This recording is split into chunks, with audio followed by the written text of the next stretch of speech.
Isang magandang araw po sa ating lahat. Gusto ko pong i-flex yung trabaho ko dito sa Japan bilang isang meat cutter po or butcher po.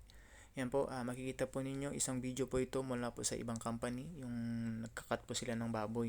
Yung half po ng baboy pinaginagawang tatlo po, yung sa ham, sa belly, saka sa shoulder. So yan po, makikita po yung nakat po na isang piraso, yan dinidibone po yan. Natanggal po yung mga buto-buto, pinaghihiwalay po yung buto-buto at saka yung mga laman para po ready for slicing po siya. So mahirap po dito is yung palagi ka nakatayo, saka yung mga kamay mo lagi na po puwersa kaya nananakit yung kamay dito. Pero dahil ito ang naging trabaho natin, kailangan nating pagsikapan at pagtiyagaan. Importante is kumikita tayo ng pera para sa ating pangarap at sa ating pamilya.